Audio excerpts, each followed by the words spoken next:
Okay, we're going to talk about mortgages. Mortgages. I know. Stop with the whining and the groaning. You're not going to be a mortgage broker from these. But I could know some definitions. You keep saying definitions, John, like it's so easy. I am saying definitions because otherwise you have no shot. That's my whole freaking point. I could know some basic definitions relating to mortgage questions. These questions can actually be pretty easy. Why? Because in contrast to some other kind of subjects and other kind of rules where you have to see what the hypo is talking about, almost like read into the facts to see, oh, that's what they're talking about. And a lot of these rules for the mortgages, they're literally going to give you all the names and all the words that you're looking for. Do they bury it in 3 paragraphs of gobbledygook? Yes. That's why John's always talking about issue spotting and careful reading and slowing down on the facts. But the definitions themselves are really not that bad. So let's get going. Some basic definitions to know if I'm doing a mortgage question. What are the rules I can know? Okay, the first one I could know is a purchase money mortgage. A purchase money mortgage is the mortgage, the loan that you used to buy the property. Purchase money mortgage. The money you use to purchase the property. I don't make this stuff up. Purchase money mortgage. For better or for worse, you can have several mortgages on a single piece of property, right? And again, I don't want to assume anything. A mortgage is simply what? A loan. And what are you using as collateral to pay the loan back if, God forbid, you can't pay it? The property, the land. That's all a mortgage is, simply a loan. And if I can't make the mortgage payment, the land is the collateral, and the bank or whoever is loaning me the money knows that if I don't pay them, they're going to get the property. I can take out several loans, several mortgages on a single piece of property. Okay? If you buy a house when you're a young couple, you take out your mortgage, you're going to buy the house, right? That's mortgage number 1. Who's got $300,000 sitting around under the pillow? So I want to go buy a house, it's $300,000. I'm going to go take out a mortgage. Good. Now 2 little kids come along. Now I need an extra bedroom, a playroom, a bigger bathroom, more bathrooms. I build an extension to the house. I take out a second mortgage to the house, a second loan, just for the purpose of building the extension. Now I'm making 2 payments. I'm paying to bank 1 from the loan that I used to buy the house. I'm paying loan 2 to build the extension. Then, 20 years later, what happens? The little kids grow up and have this stupid idea, I'm going to go to law school. And mommy and daddy don't want the kids to be saddled with all that student loan debt. So what happens? The parents take out the 3rd loan on the house so you can go to law school without any loans. Now the parents, hypothetically, are paying 3 different mortgages. The mortgage they used to take out to buy the house in the first place, the mortgage to build the extension to the house, and the mortgage to send you to law school. They're making 3 different mortgage payments on the same piece of green acre. 3 mortgages. Why are you telling me this, John? To give you the basic picture and to know when you see first, second, third mortgage, what does that mean? Just means there's 3 different loans on the same piece of land. Purchase money mortgage. The reason we talk about this is purchase money mortgage always gets priority. The purchase money mortgage always gets paid back first. Purchase money mortgage always gets paid back first. So if 3 of the mortgages, God forbid the parents are having money problems and they can't make their mortgage payments, all 3 banks on all 3 loans are going to be upset and they want their money. Who will always get priority? The purchase money mortgage. The mortgage, the loan they used to buy the land itself. Now, it may be the smallest amount of debt that's owed, right? If your parents took out a mortgage 30 years ago to buy a house, they may have $1,000 left on the loan because they've been paying for all this time. The law school loan debt that they just took out 3, 4, 5 years ago has $100,000. So the bank of that loan is saying, gee, we want our money back first because we're at a greater risk to lose all this money. The bank from 30 years ago, they're only waiting for $1,000. They've been paid back 99% of their money. But who will always be paid back first in terms of priority? Purchase money mortgage always gets priority. That's the rule. That's the rule. So you see competing, purchase money mortgage always gets priority. Done. All right, that's not so bad. And how will I know which was the purchase money mortgage? Whatever the loan was that you used to buy the land itself. Easy reading comprehension. 2. Redemption. Redemption. To redeem the property. When am I doing a question about redemption? Redemption is about trying to get the property back, to redeem it. What's the hypo talking about? Foreclosure. If somebody or some people are in foreclosure, at the risk of being in foreclosure, foreclosure is simply what? What the person who lent you the money is going to do. Foreclosure proceedings is the name of the action that if God forbid you can't pay your mortgage, the mortgagee is going to foreclose, going to come try to take the property from you. Okay? You don't want that to happen. What can you do to stop the foreclosure? Redeem. You can redeem the property. And how do you do that? Paying off your debt. There are two types of redemption: equitable redemption, statutory redemption. Equitable redemption is the period of time from the notice of foreclosure until the foreclosure sale. This period of time. If God forbid you have a mortgage and you can't make a payment on June 1st, you miss 3-4 months. Now on October 1st, the bank sends you a letter, a notice of foreclosure. Dear sir, you've missed the last 4 payments. We're beginning foreclosure proceedings. This starts the clock when you get the notice of foreclosure. From that day when you get the notice of foreclosure until the foreclosure sale, if you don't pay us all the money back by November 1st, we're going to sell your house on the courthouse steps. That's the foreclosure sale. So from the notice to the sale, this period of months in between is called the equitable right of redemption. That the resident, the person who owes the money, has the equitable right of redemption. That's the period of time they can go find the money, shove it in the bank's face, and the bank must take it. The key definition: equitable redemption from the period of time of the notice of foreclosure to foreclosure sale, and equitable redemption may never be waived. Never be waived. Even if it was waived in the mortgage documents, it can never be waived. If you come with that money on the last second before the sale, must the bank take it? Yes. It's a public policy thing because obviously we want people to stay in their homes. So no matter what happens, from up until that millisecond before the foreclosure sale, can you do whatever is necessary to save your house? Yes. Equitable right of redemption, why is it called equitable? Because you have that right from the notice until the sale to keep your property. What is redemption about? Paying off the loan, paying off your debt. And can equitable ever be waived? No. Statutory redemption. Statutory redemption is the period of time after the foreclosure sale. Until whenever. How long does that period last? I don't know. It depends by the statute. Statutory redemption. So do you automatically get statutory redemption? No. Do you automatically get equitable redemption? Yes. Two different definitions.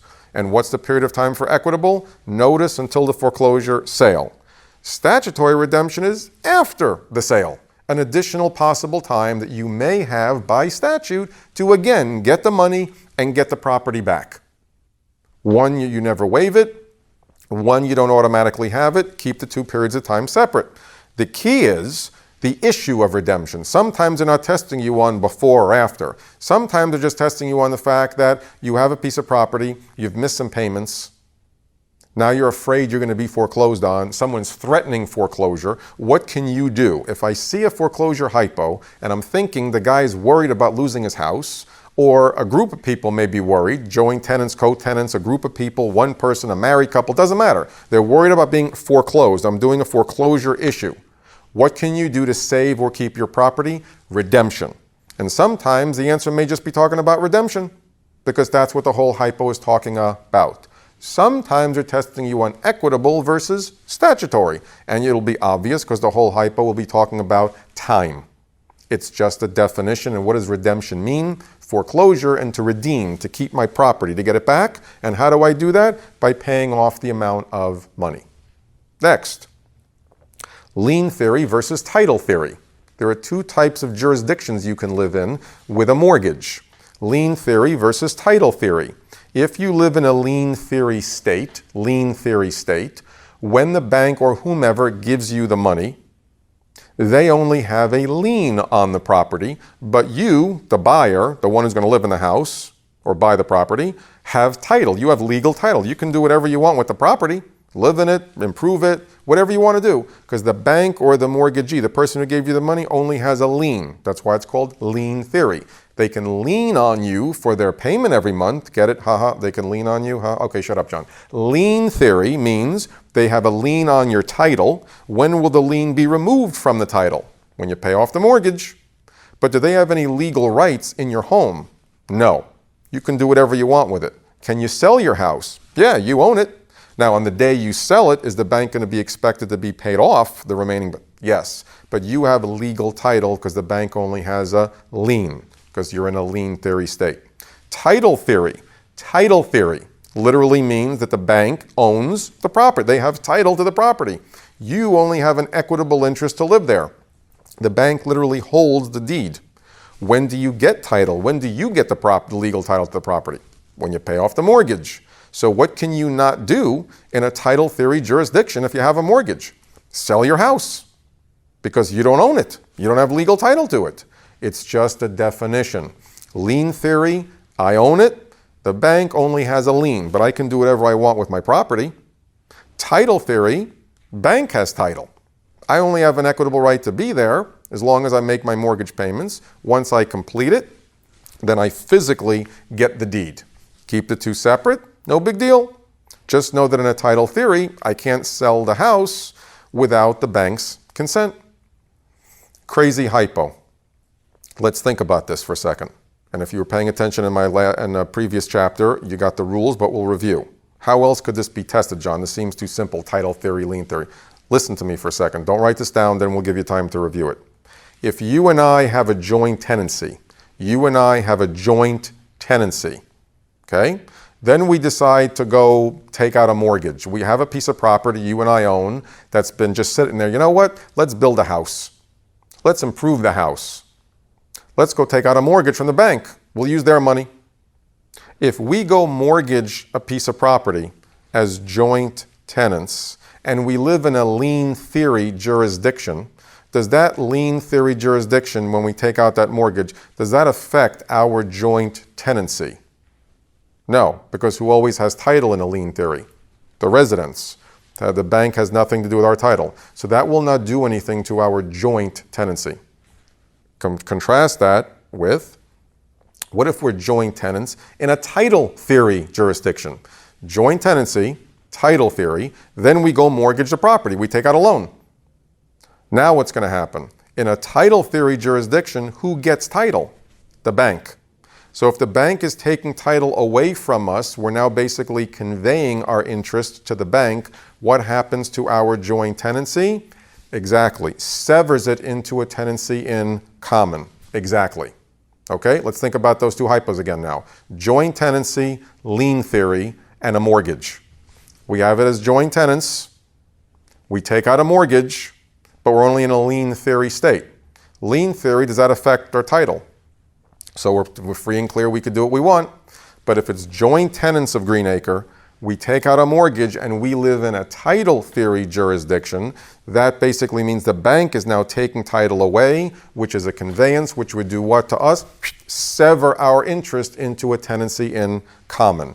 It's just a definition. How will I know we had a joint tenancy? They'll tell you. How will I know we then mortgage a property after? They'll tell you. How will you know what jurisdiction we live in? They'll tell you. Lien theory, no effect. Title theory, sever. Tenancy in common. Keep the definitions separate. Keep the hypo separate. And they're giving you two. The question may look weird, but if I slow down and remember these rules, they're basically handing me the question right in front of me. Assuming the mortgage versus taking subject to the mortgage. Two rules. Keep them separate. Hear the hypo, then you'll know what to do. I own Greenacre. I own Greenacre. You want to buy my house. You want to buy my house. You can't get a mortgage. No credit. The bank won't give you a mortgage. I tell you, don't worry about it. You know what? My mortgage is assumable. It's assumable. And you know that a mortgage is assumable because it literally has to say so. You don't infer that. It has to say so. I say, you know what? I'm going to sell you my house and you assume my mortgage. You take it over. You assume it. It's now yours. If you assume my mortgage payment, who becomes primarily liable next month to pay the bank? You do, because you just assumed the mortgage. Now the bank comes to you next month and says, where's my payment? You own it. You have the obligations to the mortgage. What if you don't pay? If you assume my mortgage, you become primarily liable. Okay? I'm out. But can the bank come after me secondarily? Yes. Unless the bank and I executed a, exactly, novation. Every time you have these three-party deals, they can always come back against the original party unless there was some sort of a novation. So again, let me repeat this. I own a piece of property. You want to buy my house. You can't afford it. You can't go to a bank and get a mortgage. I'm paying $1,000 a month to the bank. I say, don't worry, my mortgage is assumable. You assume it. Now you pay $1,000 to the bank every month. That's it. You take over the payments. That's all it is. Now, do you become primarily responsible? Yes. If you don't pay, can they come back after me? Yes, secondarily. But if I executed a novation, then they can't. Versus, what if you took subject to my mortgage? I have a mortgage on my house. I sell it to you, but you don't assume the mortgage. You take my property subject to the mortgage. It's just a term. You take the property subject to the mortgage. What does that mean? It means you agree not to pay anything. You're taking it subject to the mortgage. So who has to keep paying the mortgage? I do.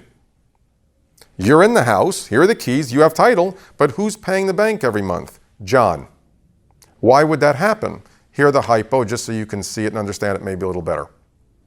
If I buy a piece of property for $100,000, okay, in different parts of our history, there's been the real estate bubbles, they call them, right, where the property value goes way, way up incredibly. So I buy a second apartment as an investment property, and I pay $100,000 thinking, hey, this property is going to go up to $200,000 in 5 months. I'm going to make a killing. So I take out a $100,000 mortgage, thinking I'm not putting in my own money because in 6 months it's going to be worth $200,000 and I'm going to make a $100,000 profit. I buy a condo for $100,000 as investment, $100,000 loan, thinking it's going up to $200,000. Lo and behold, 6 months later, it's now worth $50,000. The market plummeted. Now I owe the bank $100,000, but it's only worth $50,000. Uh-oh, I'm in trouble. So I sell to you. You're smart. You come in, you buy it at $50,000. You give me $50,000. So I go to the bank and I give them $50,000. And they say, thank you, but don't forget, John, you still owe me $50,000, exactly. Who's responsible for that $50,000, even though you bought my house? You're buying my house for $50,000, subject to the $50,000 balance that I still owe the bank. Subject to means you're not agreeing to pay anything, and whatever balance is still owed, the original guy is on the hook for. So if you buy my house subject to the mortgage, are you financially responsible for anything? No. If you assume my mortgage, do you take over the payments primarily? Yes. If you don't pay, can they come after me secondarily? Yes, unless we executed a novation. Done. Here's the other hypo. Think about this for a second. If you buy my house subject to the mortgage, you don't owe any money, correct? Correct. But what if I don't pay what I owe? Right? In my other hypo, I still owed $50,000 to the bank. You're living in the house, I'm wherever I am, and I'm supposed to be sending checks over there for $50,000. You're living and having a fine time in the house. But if I don't pay that $50,000 mortgage payment, what's the bank going to do? Foreclose on the what? On the house. Think about this, issue spotting. Do you owe any of this $50,000? No, because you bought the house subject to the mortgage. But can the bank foreclose on the house? Can the bank come and take the house away? Yes. So, if you buy my house subject to the mortgage, you don't owe any money. But if the original guy doesn't pay his obligation, can the bank come and foreclose and basically kick you off the property even though you did nothing wrong? Yes. So be very careful when you see subject to the mortgage in a question. It does mean that the buyer owes no money. But are they asking about the money, or are they asking about whether the bank can foreclose on him? Even though they can't get any money from you, they may foreclose, i.e. kick you out and take the property back, because if the original mortgage was not paid by me, the bank under the rights of the mortgage can take the property back. Assume the mortgage means you took it over and now it's on you. Subject means you don't agree to pay anything.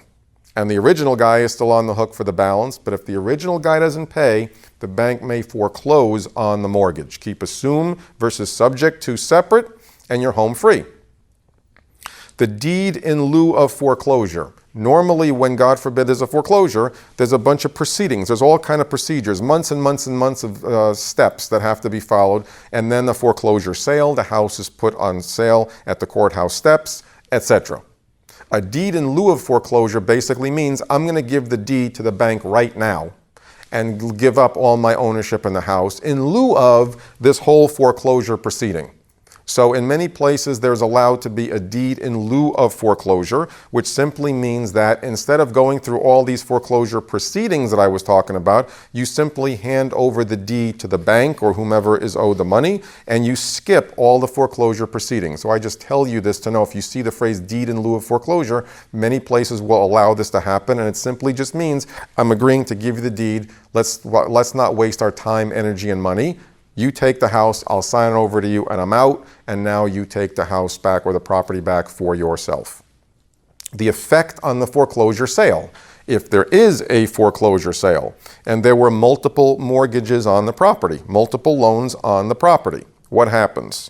Any mortgage that was junior after to my mortgage, any mortgage taken out after my mortgage, if there's a foreclosure sale here, any of the ones that came after will be wiped out. Those loans will be wiped out. As long as there was notice is given to those other banks or people, and they joined the suit.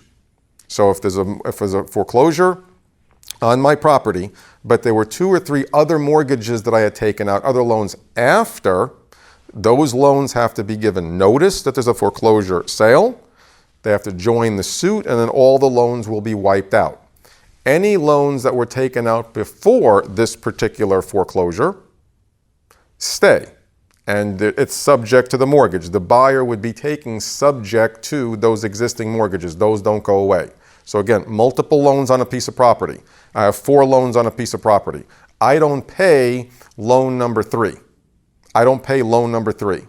Loan number 4, which came after, that would be wiped out by the foreclosure sale. Loans 1 and 2 would stay, and the buyer would be taking subject to the sale. The original guy would still owe the first 2. We're back where we started from. So make sure if you're having multiple loans on a piece of property, one of the loans is in default. Anything after versus anything before. Keep those 2 rules separate, and you have no problem. Deficiency judgment. Deficiency judgment. After the foreclosure sale, somebody comes along and buys my house, but the money that they bid is not enough to pay off the loan. So again, if I had a $200,000 mortgage, for whatever reason now I couldn't pay and there's a foreclosure sale. Bob comes along and he buys the property at the foreclosure sale, but he buys it for $150,000. Nobody else bid, and he was able to get the property for $150,000. The bank will take that $150,000, but where are they going to go get the other $50,000? Now there's a deficiency. The money that was recouped at the sale is deficient from the whole balance. They were owed $200,000, they got $150,000. So what are they going to do? They're going to come after me, who didn't pay, for a deficiency judgment for how much? $50,000, the amount of money they did not recover from the sale. So if you see the term deficiency judgment, can they get a deficiency? How much can they get? They can get a deficiency judgment from the original person who took out the loan for how much? Whatever the balance is that was not recouped at the foreclosure sale. Deficiency judgment, just a definition. Lastly, if there's an installment contract, an installment land contract, okay? I buy a house for $200,000, but in lieu of giving you a check for $200,000 at closing, I'm going to give you a check $10,000 a month for 20 months. 1 month, that's it, installments. I'm paying you in installments. If you see that hypo, I only get title to the property when I pay off all the $200,000. Okay, installment contract, making payments along the way, looks like a mortgage, so I'm only going to get title when I pay off the whole balance. If the buyer defaults on one of those payments, the seller can come in and take the property back unless there are foreclosure proceeding rules that would supersede that. If there are foreclosure proceeding rules that would supersede it, then that would take over. The seller does not have to give marketable title until the last installment. So I don't have to give marketable title again until everything is paid off. So again, just know, if you see something that's not the total balance on closing day, but I'm spreading out the payments, installment, I don't have to give title or marketable title until all of the payments are met. Simply a definition. So for mortgages, I see a mortgage question. I can get the purchase money mortgage one right because they'd have to tell me who gets priority. The purchase money mortgage always gets priority. Assume versus subject to. Lien theory, title theory. Statutory, equitable redemption. Sometimes just asking about redemption in general. I can get these definitional questions. And if you take subject to my mortgage, can they still foreclose on you? Yes. Keep those two little rules separate. They'll give you 3 paragraphs of BS. But somewhere in that hypo, if you slow the hell down, they're going to give you the words assume or subject to. They'd have to tell you lien theory, title theory, i.e. like I started this little conversation. They have to give you enough information and the facts to know where you live and what rule applies. Don't do the one finger skimming to get to the bottom because now you don't know what you're looking for. But you're sitting there thinking, what about the weird one, John? The one with the 8 mortgages with all of the amounts of money and they expect me to figure this out. I'll tell you what, because I like you, I'm going to help you out with this. Now sit back and put the pencil down and sit back in the chair. Listen to me. If you got the horrific nightmare mortgage question this long on question 199, and there are 8 mortgagees, 8 loans, and you don't know some 8 mortgagee rule, what am I going to do? Calm down. They're going to tell you at the bottom that for some reason the 8th mortgagee is going to win. You don't know why. You don't know what. You're not going to figure out all the money thing. But if I say to you, like I say in my presentation of how to read an MBE question, on any MBE question where you don't know what's going on, what do? You dumb down the facts. They want you to presume it must be some weird, wacky rule, and I'm saying the total opposite. Dumb everything down. So if you get a hypo that's this long with 8 loans, and they're telling you the strongest argument for the 8th mortgagee to win will be, if John is the 8th mortgagee prevails, it will be because, and you're saying, how am I supposed to know? Think of me, think of my voice in the middle of the exam. I'm yelling in your ear. What's the whole thing about? What's the issue? It's about the 8th mortgagee, John. Then what are you going to shut up and pick? The only answer talking about the 8th mortgagee. You'll have answers about covenants running with the land, and about privity, and about bona fide purchasers. And there'll be one answer that's weird, that you don't like, that you don't understand, that may have a Latin phrase in it, but what will it be about? The 8th mortgagee. And if the whole hypo is about the 8th mortgagee, then what are you going to do on the bar exam? You're going to shut up and pick the only answer talking about the 8th mortgagee. That's how you do it. You know why? Because you're not going to know the rule, you're not going to memorize the rule, and even if you try to memorize the rule, like some of you crazy law maniacs are out there, you think you're going to know everything, you're going to forget something in the middle of the exam. And if I forget, what am I going to do? You'll panic. John's saying don't panic. My Jets panic in a game. That's why we're terrible every year, because we don't know how to play under pressure. What I'm saying to you is keep your head. Don't take 6 minutes on a question. It's not worth it. It's worth 1 point. Don't worry about what you don't know. Expect that you'll forget something. I'm saying know these basic rules that are easy to remember. And when you get the weird one, dumb it down. It's basically about the 8th mortgagee. It's basically about the 6th mortgagee.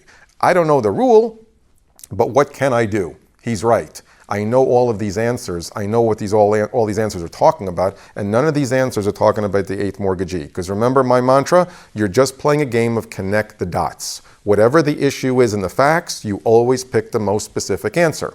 So, if I'm doing a mortgage question, I can get 7, 8, or 9 of these rules by heart.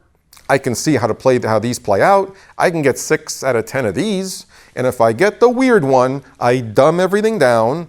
Even if I miss it, who the hell cares? I'm still passing by 20 points because I'm not blowing the easy questions, and that's what most of you do. You're so worried about the weird one that you don't know the definitions of the 7 easy rules. And if you can get these rules square and you could read the questions correctly, you're not in the 50s anymore, you're in the 60s, which is more than enough to pass, certainly, especially for property. Take what you can get. Take what the defense gives you. You get the weird one, you dumb it down, and you say, you know, I know it's not A, I know it's not B, and I know it can't be C. D's the only one kind of talking about this weird thing they mentioned. I'm going to shut up and pick it and keep John happy. Good, and you'll be happy when the results come out. If you pick an answer that you know is wrong, how many times I've asked a student, how come you picked B? I don't know, it's probably right, I don't know. If you say, I don't know why I picked that, it's wrong all of the time. But if you say, I think that's what they're talking about, the eighth mortgagee, I know all these ABCs, I know what those are talking about, none of these things are talking about that, so I'm just going to shut up and pick this, yes, that's exactly what you do. Get the 7 or 8 you should get from the definition. If you get the weird one, dumb it down and pick the simplest answer that the facts are talking about and shut up and pick it. And when you mush all those questions together, you have way more questions than you need to pass, which is allegedly what all of you want to do. Confident, aggressive, what you need to know, you know cold. You read these questions with confidence, and when you don't know what it is, you dumb it down and go shut up and pick it. Let's go get some mortgage questions right.